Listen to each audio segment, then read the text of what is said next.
Hello friends, कैसे हैं आप? उम्मीद है सभी ठीक होंगे।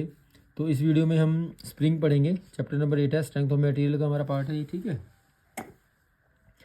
स्प्रिंग आप सभी जानते ही हैं, स्प्रिंग क्या होता है यार।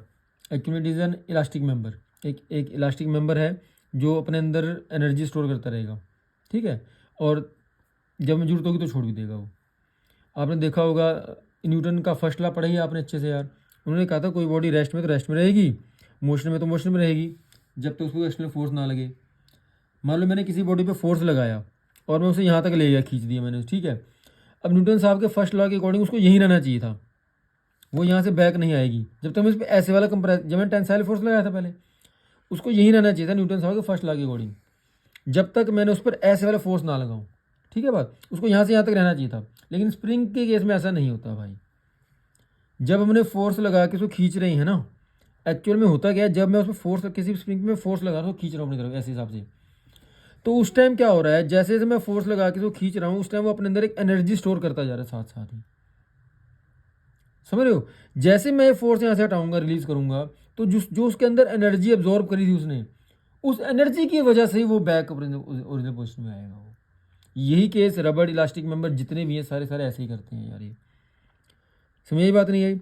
मतलब जब जब मैंने उसको फोर्स लगा के उसकी लेंथ इंक्रीज कर रहा हूँ, उसको उस पर टेंसाइल फोर्स लगा रहा हूँ मैं, ठीक है, उसको खींच रहा हूँ, जैसे मैं फोर्स हटाता हूँ वो अपनी एग्जैक्ट ओरिजिनल पोजीशन वापस आ जाता है, अगर वो स्प्रिंग है या इलास्टिक मेंबर है तो। ऐसा होता क्यों है एक्चुअल में?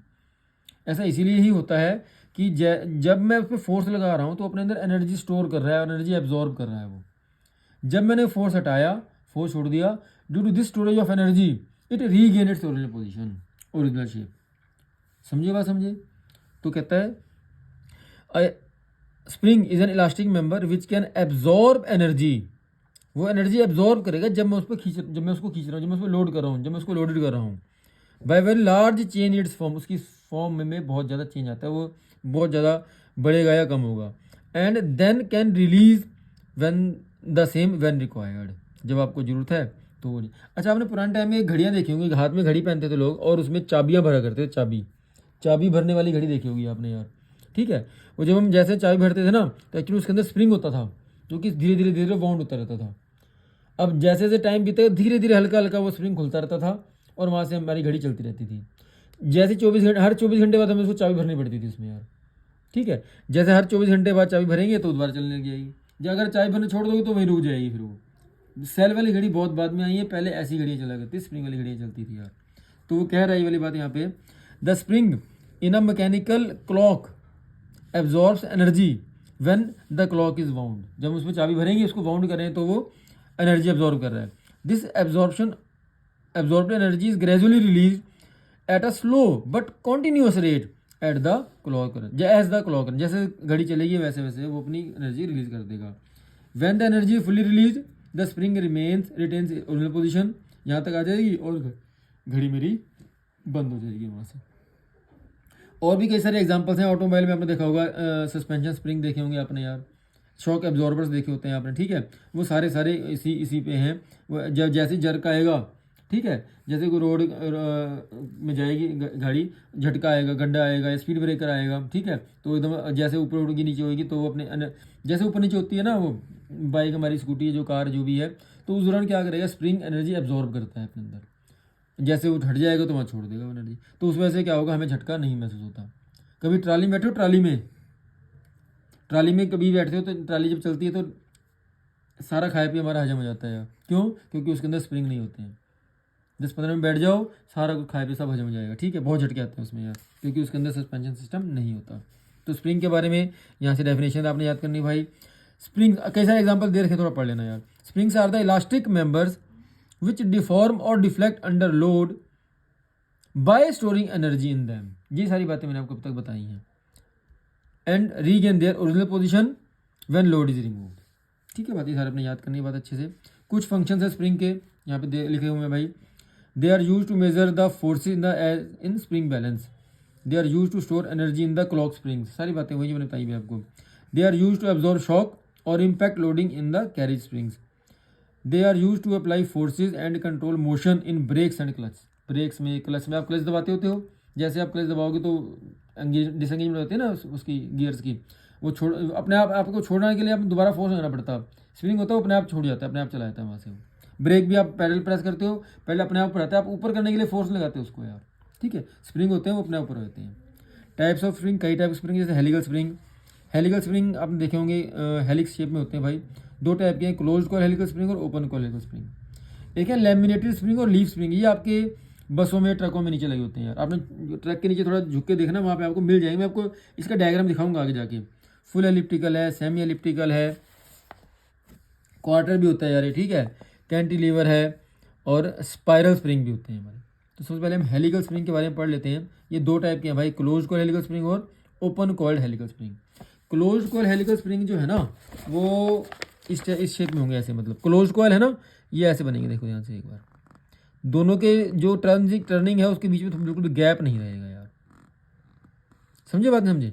ये यहाँ पर लटका दिया हमने ऐसे, ये हमारा बन गया क्लोज्ड कॉइल हेलिकल स्प्रिंग। और अगर मैं ओपन कॉइल के बारे में जिक्र करता हूँ तो ओपन कॉइल कैसा आएगा भाई, उसके कॉइल्स में गैप रहेगा, समझे बात समझे।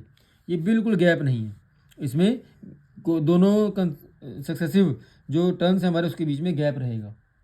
तो ये क्लोज्ड कॉइल हेलिकल स्प्रिंग हो गया और ये ओपन कॉइल हेलिकल स्प्रिंग हो गया। इसमें जो है ना ध्यान सुनना बात, क्योंकि क्लोज कॉइल हेलिकल स्प्रिंग आपने देखा होगा स्प्रिंग वगैरह होते हैं साइकिल गद्दी में होते हैं यार स्प्रिंग ये, ठीक है, एकदम बिल्कुल सटके चलते हैं। तो इसमें सिर्फ और सिर्फ टेंसाइल फोर्स, इसमें क्या कंप्रेसिव फोर्स लग सकता है, नहीं लगेगा। इसमें सिर्फ और सिर्फ क्या लगेगा, टेंसाइल फोर्स लगेगा। और इसमें कंप्रेसिव भी लग जाएगा और टेंसाइल भी लग जाएगा, ठीक है बात। ये प्योर टॉर्जन में रहेंगे, इसमें बेंडिंग भी हो जाएगी। मैं पढ़ के बताता हूँ आपको, सारी बातें लिखी हुई हैं। क्लोज कॉइल हेलिकल स्प्रिंग कहते हैं, close coil helical springs are coiled in such a way that the coils are in contact with each other and the slope of helix is so small that bending effect can be neglected। इसमें bending नहीं होती, pure torsion होती है, मैंने पहले बताया आपके लिए, ठीक है। Close coil helical spring are use mostly for tensile loads only, सिर्फ और सिर्फ टेंसाइल लोड लगे इसमें, because coils are in contact with each other. These are subjected to pure torsions. एक एक नंबर के क्वेश्चन है, कई सारे बनते हैं इसमें, जो आप ध्यान से पढ़ने अच्छे से।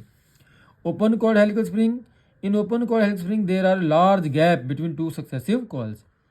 These springs are used to carry compressive as well as tensile loads.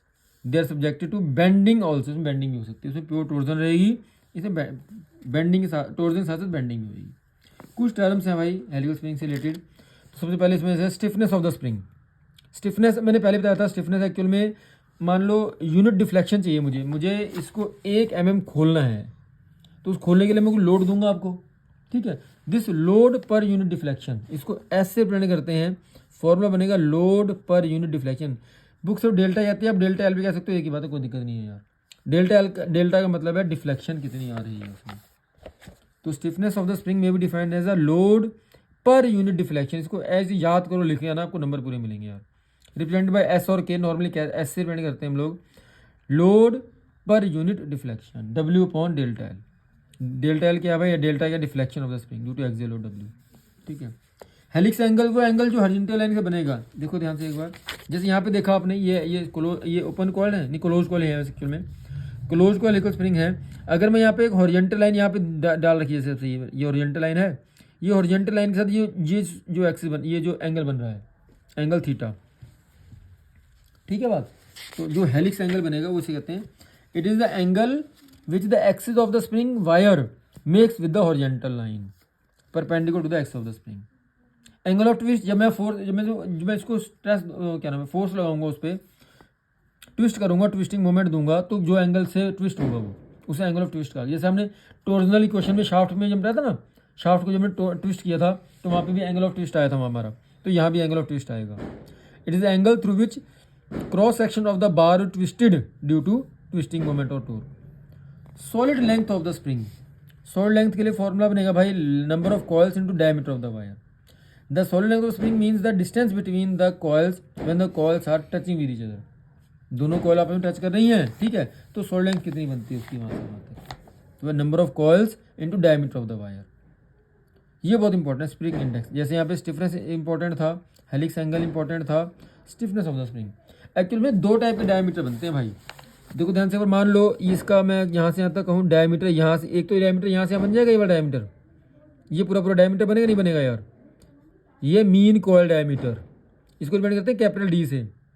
एक जिस वायर से ये पूरी स्प्रिंग बन रही है, मतलब ये वाला डायमीटर, ये वायर है ना, वायर, इस तार का डायमीटर स्प्रिंग बना हुआ है, इसका डायमीटर ये होगा स्मॉल डी, वायर डायमीटर। समझे बात, समझिएगा, ठीक है भाई। तो दो मैं यहाँ समझाता हूँ आपको अच्छे से, यहाँ पता लग जाएगा आपको अच्छे से भाई। यहाँ से यहाँ तक का जो इसकी सेंटर लाइन ये रही मेरी, यहाँ से लेकर यहाँ तक का जो डायमीटर बन रहा है ये तो बनेगा मेरा कैपिटल डी। अब समझ में आ गई बात, मीन कॉइल डायमीटर। और ये वायर देखो यहाँ पे स्मॉल डी लिखा हुआ है, इस जिस वायर से ये पूरा पूरा स्प्रिंग बना हुआ है मेरा, ये स्मॉल डी, ये कैपिटल आर हो गया ना, पूरा करोगे कैपिटल डी हो जाएगा भाई। ये रेडियस हो जाएगी इसकी यहाँ से यहाँ तक की, दोनों डायमीटर पता लगी अच्छे से। तो एक होता है spring index, it is the ratio of mean coil diameter to diameter of the spring wire, capital D upon small d. ये रेजिलियंस, प्रूफ लोड सारे मैं पहले बता चुका हूँ आपको, थोड़ा पढ़ लेना भाई, पहले सारी बातें आ चुकी हैं हमारी यार। नेक्स्ट टॉपिक है हमारा भाई closed coil helical spring due to subjected to axial load, इसको मैं अगली वीडियो में स्टडी करूँगा।